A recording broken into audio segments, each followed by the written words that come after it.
اللہ کے نبی کتنے خوبصورت زندگی کے اصول بتا گئے ہمیں. لقد کان لکم فی رسول اللہ اسوۃ حسن. اور لقد یہاں جب لام بھی تاکید کا قد بھی تاکید کا جب دو اکٹھے ہوتے ہیں تو قسم کا معنی بنتا. تو اللہ تعالیٰ قسم اٹھا کے فرما رہے ہیں لکم، تمہارے نفع کے لیے. تو یہ نفع والا لام ہے کہ تمہارے نفع کے لیے ہے، اور صرف خاص طور پر تمہارے لیے کہا جا رہا ہے. فی رسول اللہ اسوۃ حسنہ. ایک اسوہ کا مطلب ہے نمونہ، حسنہ کی جگہ کاملہ کا لفظ بھی آ سکتا ہے کہ مکمل نمونہ ہے. مکمل کا لفظ ہیوی ہے، حسنہ کا لفظ پرکشش ہے، خوبصورت. تو خوبصورتی ہر انسان کی کمزوری ہے.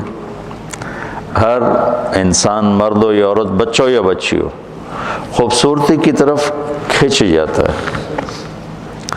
وہ کسی رنگ میں بھی حسن ہو تو انسان اس کا دیوانہ بن جاتا ہے.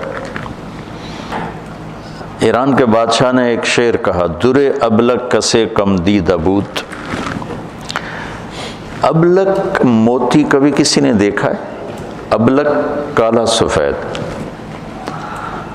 تو اس نے شعراء کو بلا کر کہا کہ اس پہ مصرع مکمل کرو، مجھ سے نہیں ہو رہا. تو سارے شعراء عاجز ہو گئے، کہا اس پہ کوئی ہے نہیں. تو ہندوستان سے تعلقات تھے ایران کے بادشاہوں کے. تو اس وقت اورنگزیب کی حکومت تھی. تو اس کی بیٹی تھی زیب النساء، بہت بڑی شاعرہ. تو دربار میں یہ مصرع پہنچا، کوئی شاعر نہیں لگا سکا. تو اورنگزیب نے کہا وہ زیب النساء کو دے دو. وہ زیب النساء پہ ناراض ہی رہتا تھا چونکہ وہ خشک مزاج تھا اورنگزیب، اور وہ شاعرہ تھی، اور شاعری میں خشک مزاجی تو ہوتی نہیں جب تک اس کے مزاج میں ایک اضافی چیزیں ہوتی ہیں جس کی وجہ سے وہ شاعر بنتا ہے.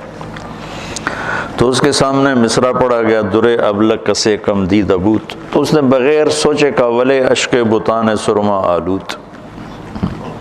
واہ، کہ کسی نے ابلک موتی دیکھا ہے؟ تو اس نے فوراً مصرع جوڑا، ہاں معشوق کی سرمگی آنکھ کا نکلا ہوا آنسو. تو کمال ہے. جب اب یہ ایسا حسن تھا کلام کا کہ بادشاہ نے جب یہ سنا تو وہ پاگل ہو گیا. انہوں نے کہا میں زیب النساء سے ملنا چاہتا ہوں. یہ بتا رہا ہوں کہ حسن کسی چیز میں بھی ہو تو آدمی کھنچتا ہے. انہوں نے کہا میں زیب النساء سے ملاقات کرنا چاہتا ہوں. وہ مجھے کہے گی تو میں وہیں آ جاؤں گا کہ میں ایسی شاعرہ کو دیکھنا چاہتا کہ اس نے کتنا خوبصورت اسلوب اور تشبیہ اور کمال کر دی. تو زیب النساء نے پھر شعر لکھ کر بھیجا، در سخن من مخفی منم چون بوئے گل در برگ گل. میں اپنے کلام میں اس طرح پوشیدہ ہوں جیسے پھول میں خوشبو پوشیدہ ہوتی. ہر کے دیدن میل دارد در سخن بیند مرا. جسے مجھے دیکھنے کا شوق ہے وہ مجھے میرے کلام میں دیکھ لے. ہر کے خواہی میل دیدن، ہر کے خواہی میل دارد در سخن بیند مرا. فارسی بھول بھلیاں ہو گئی، اتنی پڑھی بھی نہیں تھی. ہر کے خواہی میل دارد در سخن بیند مرا. جو چاہتا ہے کہ میں دیکھوں تو مجھے میرے کلام میں دیکھ لے. میں نے ایک چھوٹی سی مثال دی ایسی اچانک. تو انسانی فطرت ہے کہ خوبصورتی اس کو پکڑ لیتی ہے. تو میں قربان جاؤں، اللہ نے کہا تمہارے لیے حسین ترین اگر زندگی گزارنا چاہتے ہو تو میرا نبی ہی نمونہ ہے.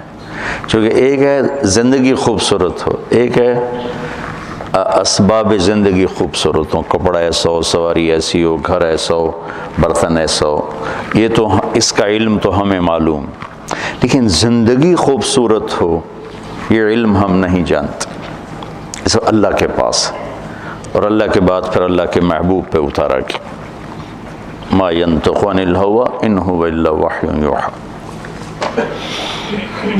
تو ایک ہماری کمزوری ہے حسن پرستی، تو اللہ نے اس لحاظ سے اتنا خوبصورت لفظ استعمال فرمایا کاملہ کی بجائے. مکمل ایک وزن ڈالتا ہے کہ بھئی مکمل ہونا پڑے گا، اور حسنہ حسن، حسن کا ہر کوئی دیوانہ ہے.